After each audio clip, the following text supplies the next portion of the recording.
है कि कल की बैठक में तीन ही बातें उभर के सामने आई है।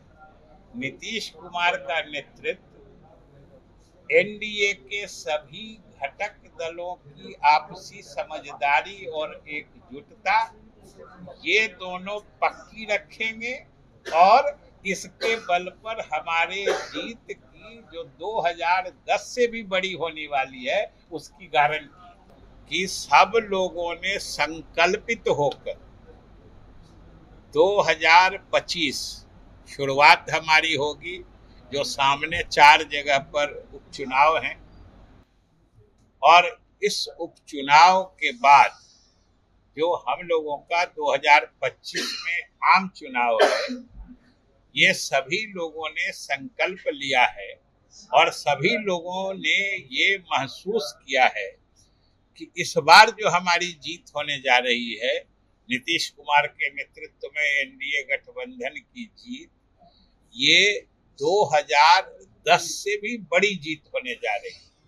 ये सब लोगों की न सिर्फ धारणा थी बल्कि विश्वास झलक रहा था उस बैठक कि जैसे उस बार हम लोग 2010 में 206 सीट लाए थे, इस बार 220 के करीब हम लोग उम्मीद कर रहे हैं। और ये सारे दलों के नेता पदाधिकारी सब इस विषय पर एकमत थे कि नीतीश कुमार के नेतृत्व में जो बिहार सरकार की उपलब्धि है, पहली बात, और इसके साथ प्रधानमंत्री के नेतृत्व में जो देश के तरक्की की गति है, इन दोनों का बड़ा घातक कॉम्बिनेशन है। विकास नहीं हुआ है, सुधार नहीं हुआ है। कोई कह रहा है कि सड़क व्यवस्था में सुधार नहीं हुआ है, कोई कह रहा है कि पेयजल के मोर्चे पर विकास या सुधार नहीं हुआ है। ये किसी की हिम्मत नहीं है।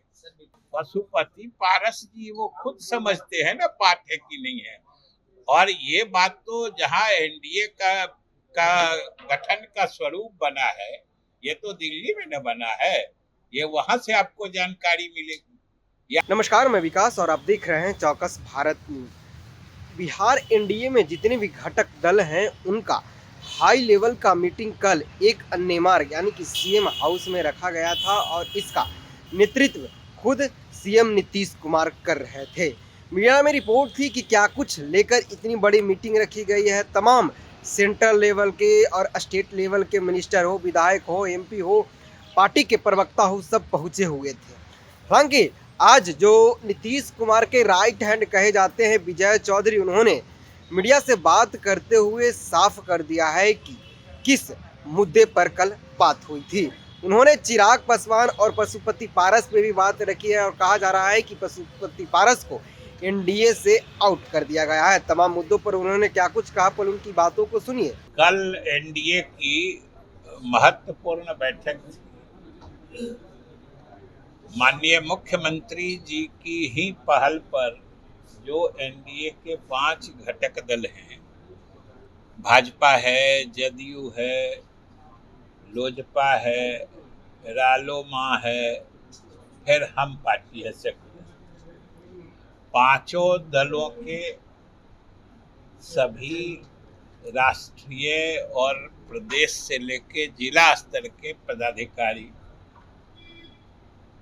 इन सभी दलों के जो भी विधायक साथी हैं, सांसद जो भी उपलब्ध थे, उन सब लोगों की एक महत्वपूर्ण और बहुत ही प्रभावी बैठक हुई है। और आप सब लोगों ने देखा है, आज तो उस बैठक के समाचार मीडिया में भी प्रकाशित हुए हैं। और सही बात यही है कि उस बैठक में सभी दल के नेताओं ने और विधायकों ने, विधायक दल के नेताओं ने, पार्टी के पदाधिकारियों ने, सबों ने अपनी राय रखी। लेकिन सबों की राय का जो निष्कर्ष था वो एक ही था। सारे लोगों की बात एक ही जगह पहुंच रही थी कि नीतीश कुमार का नेतृत्व, पहली बात। दूसरी बात, एनडीए के सभी घटक दलों की एकजुटता, यानी इसके पदाधिकारियों, कार्यकर्ताओं और नेताओं की आपसी समझदारी, समन्वय, और ये दोनों अगर पक्की है तो समझिए जीत की गारंटी है।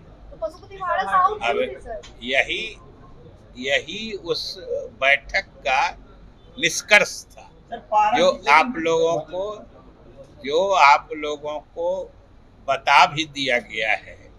सभी लोगों ने एक स्वर से बोल इस बात को अपनी अपनी भाषा में रखा, और सबसे बड़ी बात थी कि सब लोगों ने संकल्पित होकर 2025 शुरुआत हमारी होगी, जो सामने 4 जगह पर उपचुनाव हैं, और इस उपचुनाव के बाद जो हम लोगों का 2025 में आम चुनाव है, ये सभी लोगों ने संकल्प लिया है और सभी लोगों ने ये महसूस किया है कि इस बार जो हमारी जीत होने जा रही है, नीतीश कुमार के नेतृत्व में एनडीए गठबंधन की जीत, ये 2010 से भी बड़ी जीत होने जा रही है। ये सब लोगों की न सिर्फ धारणा थी बल्कि विश्वास झलक रहा था उस बैठक कि जैसे उस बार हम लोग 2010 में 206 सीट लाए थे, इस बार 220 के करीब हम लोग उम्मीद कर रहे हैं, और ये सारे दलों के नेता, पदाधिकारी सब इस विषय पर एकमत थे। और इसका एक कारण तो जो हमने बता दिया कि नीतीश कुमार के नेतृत्व में जो बिहार सरकार की उपलब्धि है, पहली बात, और इसके साथ प्रधानमंत्री के नेतृत्व में जो देश के तरक्की की गति है, इन दोनों का बड़ा घातक कॉम्बिनेशन है, जोड़ है। इसलिए इसके सामने कहीं विपक्ष खड़ा दिख ही नहीं रहा है। और आप ये क्यों नहीं समझते हैं? सीधी सी बात है, विपक्षी दल या कोई नेता हमारे सरकार की उपलब्धियों को कोई नकारने की हिम्मत भी जुटा पा रहा है क्या?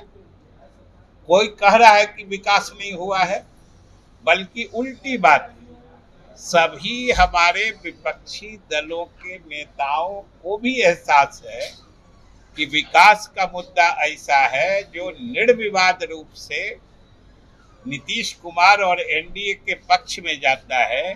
इसलिए आप गौर करिएगा कि वो सरकार की उपलब्धियों और सरकार ने जो बिहार में क्रांतिकारी परिवर्तन का काम किया है जनहित में, उसको नकारने की बजाय अब वो इसके एक हिस्सा का श्रेय लेने में परेशान है। ये देखिए, कोई नहीं कह रहा है कि बिजली में विकास नहीं हुआ है, सुधार नहीं हुआ है।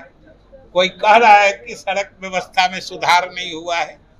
कोई कह रहा है कि पेयजल के मोर्चे पर विकास या सुधार नहीं हुआ है। ये किसी की हिम्मत नहीं है। यहाँ तक कि विपक्षी दलों के नेताओं की भी हिम्मत नहीं है। तो अब वो कोशिश कर रहे हैं, थोड़े थोड़े दिनों के लिए मुख्यमंत्री जी ने उनको भी साथ रहने का मौका दिया था, लेकिन उन लोगों ने अपनी विश्वसनीयता बरकरार नहीं रखी।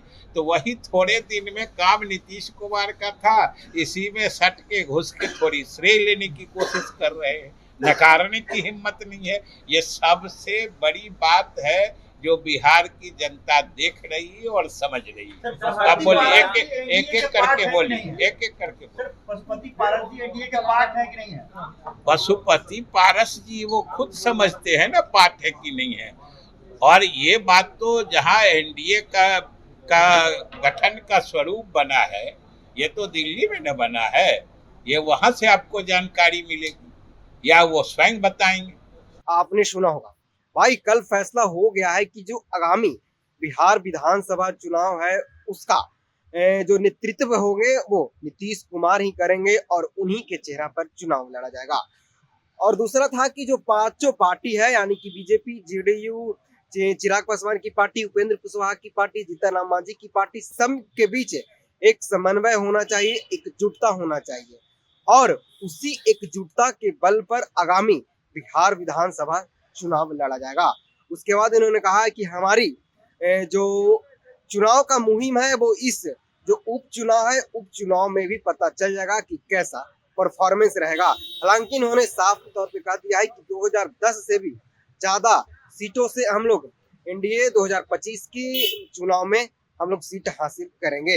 लेकिन जिस तरह से चिराग पासवान और उनके चाचा कल के मीटिंग में नहीं पहुंचे, इन्होंने साफ तौर पे कहा है कि चिराग पासवान के पार्टी के लोग आए थे, लेकिन पशुपति पारस की गठबंधन में क्या भूमिका है वो मैं नहीं बता पाऊंगा, क्योंकि जो एनडीए गठबंधन हुआ था वो दिल्ली में हुआ था, तो दिल्ली के लोग ही बताएंगे।